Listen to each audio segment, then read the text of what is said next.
Madame, mademoiselle, monsieur, bienvenue à Metro News. Voici les principaux titres qui seront développés aujourd'hui. Un sit-in qui se tenait ce jeudi devant la primature a été dispersé par la police à coups de gaz lacrymogène.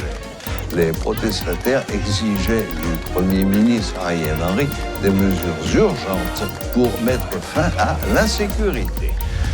L'achat de nouveaux matériels pour la police sera une priorité pour le gouvernement dans le nouveau budget 2021-2022. L'annonce en a été faite par le ministre des Finances, Michel Patrick Boisvert. Lancement ce jeudi du programme multisectoriel pour l'apaisement et la réinsertion sociale des groupes vulnérables par le ministre des Affaires sociales et du Travail, MAST, Pierre Rico-Audenay. Plus de 50 000 familles sont concernées.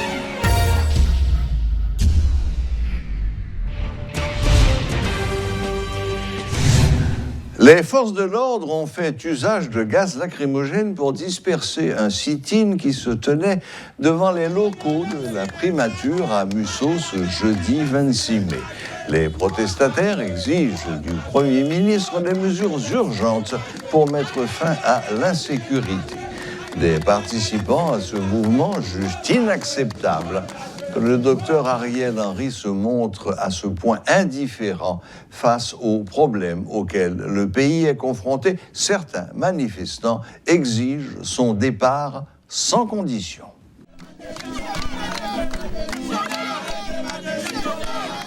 Nous ne sommes pas capables de quoi, Ariel. Je dis, ouais, côté de $6 gallon nous avons $300, nous cherchons spaghetti à $20, on trouve farine à $22.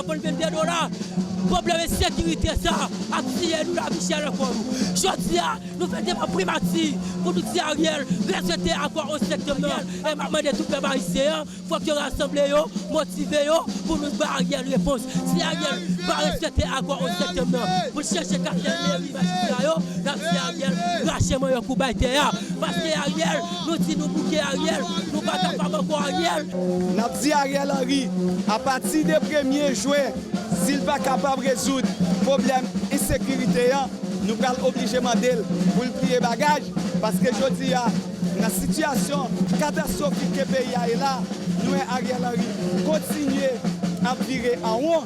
Eh bien, nous dit, seule solution, il faut qu'il y ait un pacte de gouvernabilité pour que nous menions le pays dans la stabilité, dans la paix.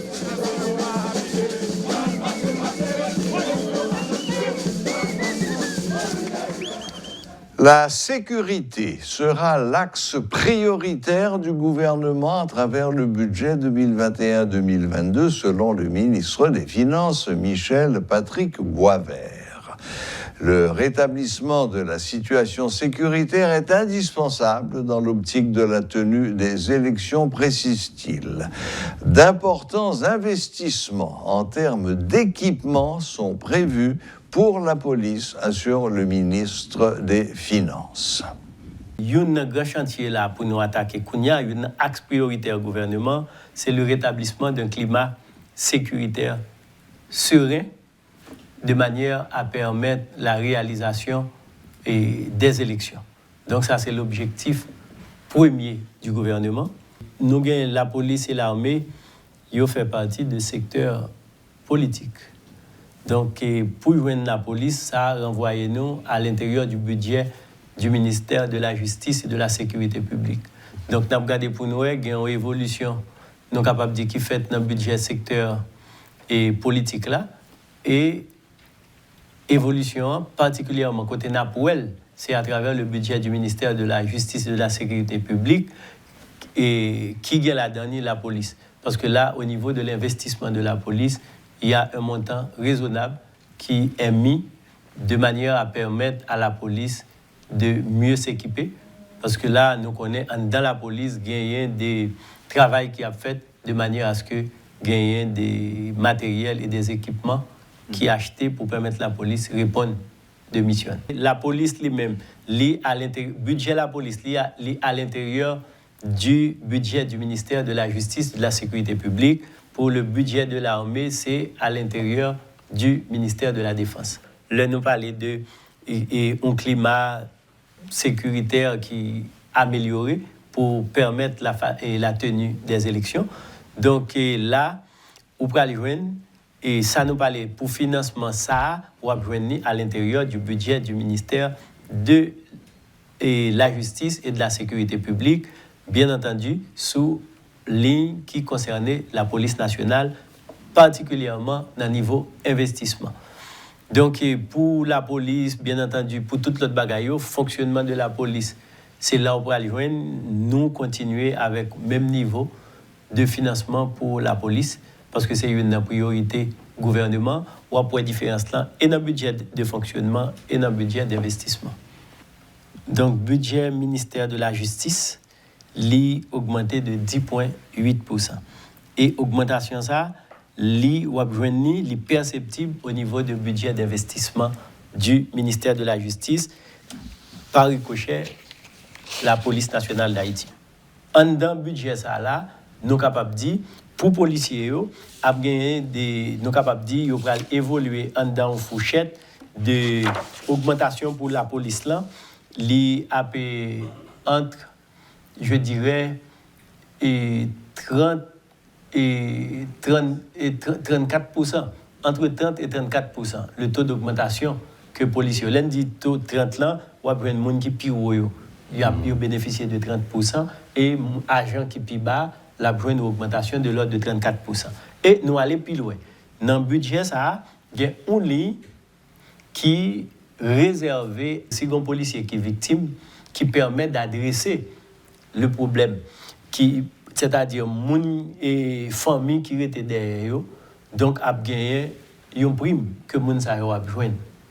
Donc le gouvernement présentement travaille sur le cadre, sur l'aspect juridique pour le capable bail et définir montant les modalités de l'octroi de cette prime.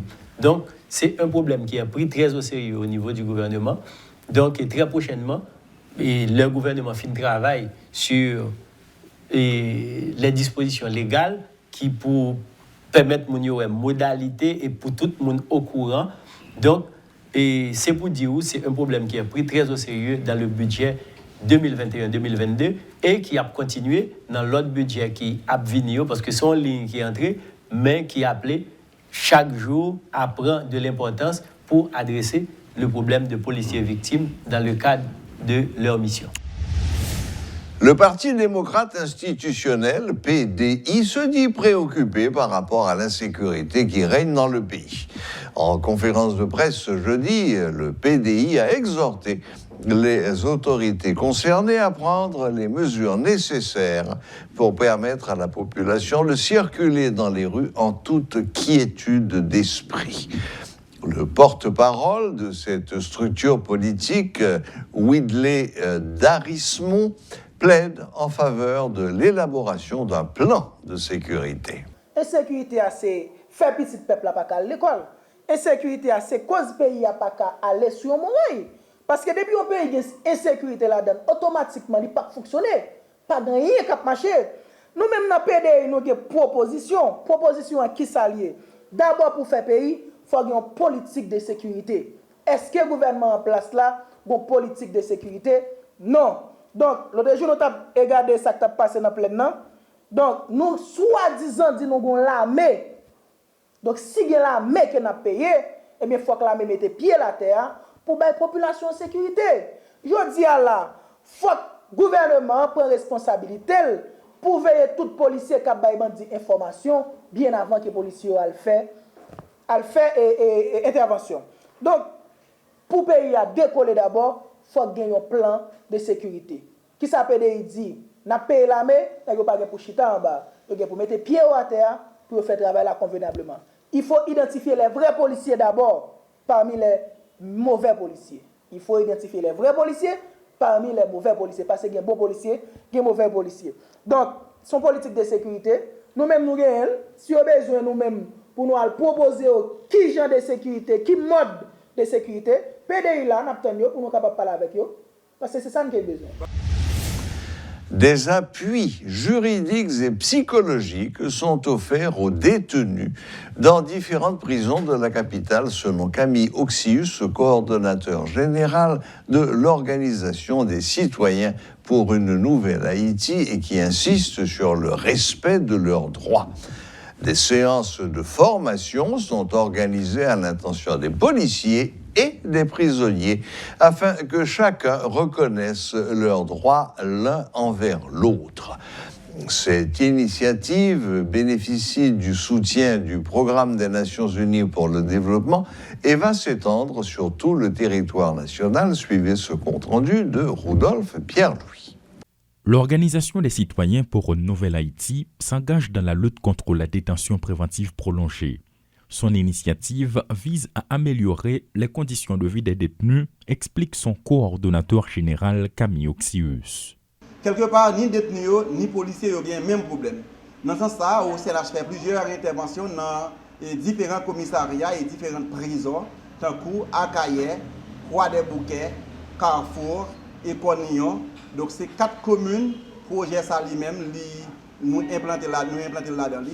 Et aujourd'hui, nous faisons l'autre activité côté nous faisons formation aux policiers. Les policiers sont aussi concernés. Des séances de formation à leurs intentions concernant les droits et les devoirs de chacun dans les relations entre agents et prisonniers. Un appui juridique est offert en ce sens aux détenus notamment. Nous baillons appui juridique à détenus parce que il y a des dossiers qui gagnent 6 mois, qui gagnent 1 an, qui gagnent 2 ans, et même gagnent ça qui gagnent 5 ans, par exemple gagnent suite qui baille. Et via projet ça, au CNH baille des accompagnements à un pile détenus qui te gagnent des dossiers en souffrance. L'eau est une denrée rare dans les prisons. Trouver de la nourriture est un casse-tête, sans parler des conditions de détention des prisonniers. L'OCNH peut faire le premier pas, mais l'actuelle administration doit emboîter le pas, selon M. Oxius, qui s'adresse aux membres du gouvernement. Pour demander à l'autorité concernée, prendre disposition pour permettre question de détention illégale et arbitraire là, nous joignons des solutions là-dedans. Parce que lorsque vous incarcérez un monde pendant 5 ans, il n'y a pas jamais passé de voiture naturelle, quelque part, monde ça c'est un criminel, mais ou même tout par négligence, vous êtes un criminel tout. Parce que vous violez les droits de monde et guidez mon cause mourir. Toujours dans le cadre de cette initiative, l'OCNH se met également à la disposition des victimes. En cas d'agression, de harcèlement, de viol, entre autres, la responsable du programme facilite les contacts. Ou encore tout le monde qui a des difficultés, qui est en contravention avec la loi, côté que nous aidons de manière juridique, mais surtout psychologique. Donc, dans ce sens, nous avons 2 numéros qui sont disponibles de 8h jusqu'à 4h, qui parlent que 29 15 22 22, 29 15 22 22 et 29 43 23 23. 2 lignes sont disponibles de 8h à 4h pour tout le monde qui subit des violences, qui est capable de relayer et capable d'assister. Mais nous avons une ligne WhatsApp qui est disponible à toutes les heures. Je dis à toutes les heures du jour ou de la nuit. Donc, numéro WhatsApp, ça, c'est 34 13 41 30. 34 13 41 30. Au moins 800 détenus ont déjà bénéficié du soutien de l'Organisation des citoyens pour une nouvelle Haïti, OCNH, selon des membres de cette organisation. Par contre, un point demeure un souci majeur, c'est le laxisme des autorités qui, selon eux, ne font rien pour réduire le taux de la détention préventive prolongée. Guy Trichoisi et Rudolf Pierre-Louis pour Télémétropole. Un atelier sur le livre unique s'est ouvert ce jeudi pour le ministre Maniga. Unique Livre est une initiative pour permettre plus de justice sociale, d'accès et d'équité. Il s'agit, selon lui, de donner à tous les enfants la même chance de développer leurs compétences et leurs connaissances et de réussir dans la vie.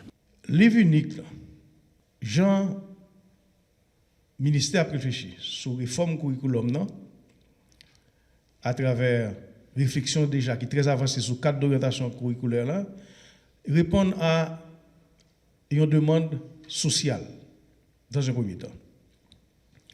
Ce n'est pas seulement une décision politique ni une décision administrative. C'est une grande demande sociale pour que nous baguons l'école à plusieurs vitesses. L'unique par le socle unique de toute sa tronc commun minimum, ça, on haïtien, on haïtienne supposé maîtriser comme savoir. Et dans un premier temps, que le fait à travers 11 livres, que le fait à travers 10, 20, 50, 100 livres, ça veut dire que ce socle unique, c'est la première définition que le ministère baille.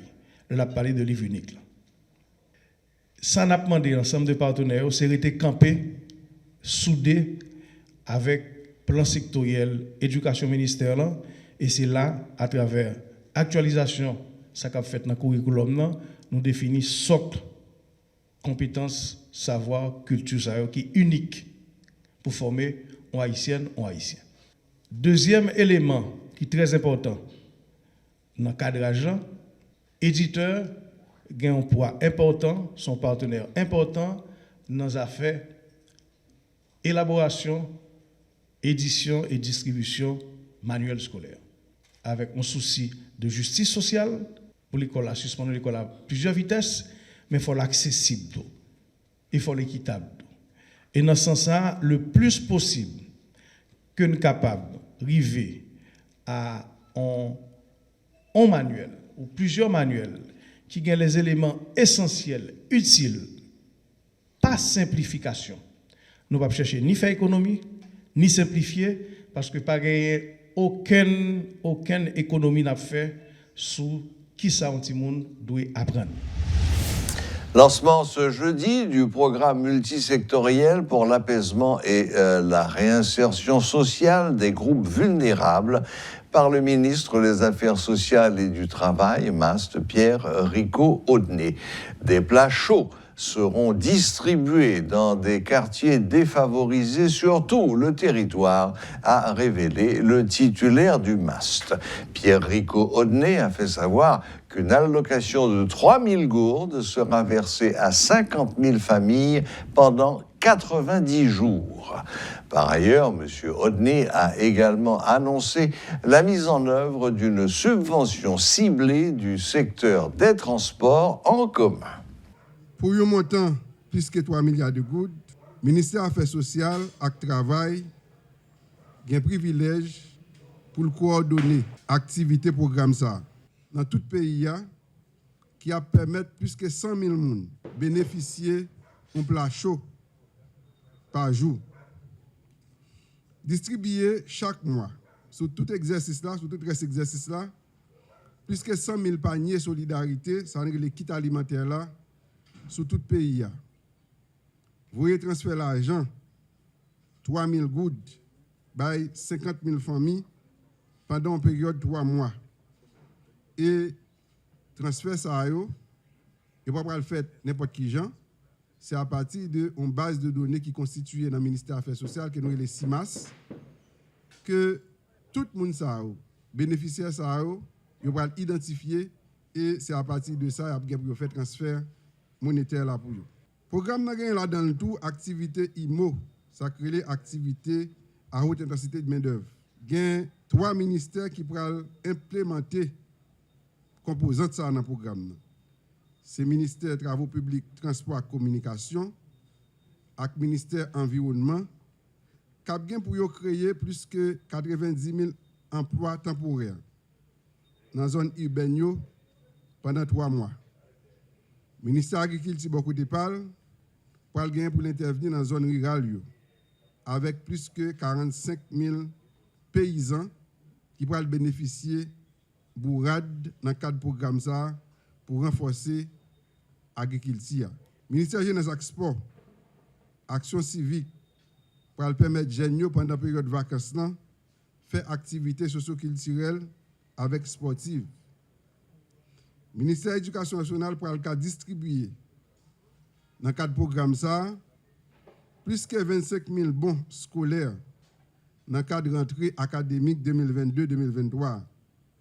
La permettre tout nous renforcer parc automobile compagnie dignité pour assurer le transport élèves. Le programme prévoit pour permettre que le ministère achète 50 autobus en plus. La science du langage créole, tel a été le thème d'une conférence débat tenue ce mercredi. Ces discussions sur l'importance du créole en tant qu'outil pour faire avancer la science a été organisée par MIT Haïti, l'agence VASCA de coopération pour le développement, avec le soutien du ministère de l'Éducation et de la formation professionnelle. L'ambassade d'Espagne a financé ces activités. Le ministre encourage toutes les initiatives de ce genre qui permettront l'avancement de la langue créole comme outil de communication au sein de la société haïtienne. C'est l'occasion pour que le ministère rappelle l'importance de langue maternelle dans tout processus enseignement-apprentissage pour que un programme détaillé ministère là-dessus qui place langue créole non seulement comme matière, mais qui place langue créole tout pour non seulement matière qu'il a enseigné, mais seulement tout comme outils pour enseigner toute l'autre discipline. Quitte ces sciences expérimentales, quitte ces mathématiques, quitte ces physique, chimie, biologie, matières scientifiques, c'est important. C'est que moi, nous ouvrons des bras dans nos ministères pour accueillir coopération scientifique l'Espagne qui font expérience de plusieurs langues régionales et qui sont capables de montrer nous dans la langue régionale, qui ont fait plusieurs expériences dans la langue régionale et qui sont longuement dans certaines régions utilisées pour la caille. Et cette expérience, vous voulez partager avec Haïti et qui est extrêmement important. Ministère présent dans l'atelier ça. Ministère présent pour participer à notre discussion et pour apprendre l'expérience ça et pour capable partager l'expérience de tous nos partenaires qui, je sais dans tout le pays, commencent à utiliser lentement jusqu'à ce que nous d'accord que Haïti n'est pas fermé tête son système monolingue. Monolingue, c'est diversité culturelle, diversité linguistique, mais côté lentement, il y a place dans la première année de l'école. Il y a en pile langue, en plus de 2 langues officielles, autant que anglais, espagnol, important pour l'insertion professionnelle, importance pour nous capable de faire coopération scientifique internationale. Donc, je pense que cette expérience que nous avons partagée matin, et cette expérience qui peut faire l'école atterrir dans le pays d'Haïti. Mon atelier, ministère présent, merci à la coopération espagnole pour l'initiative ça et qui réunit pile d'autres partenaires tout pour que nous apprenions, nous comprenions enseignement, apprentissage, les bons pour que nous mettions en valeur langue maternelle qui permet de nous bien exploiter toute l'autre langue scientifique, commerciale, internationale. Voilà, la boucle est bouclée. Merci de nous rester fidèles et à la prochaine, même heure, même chaîne.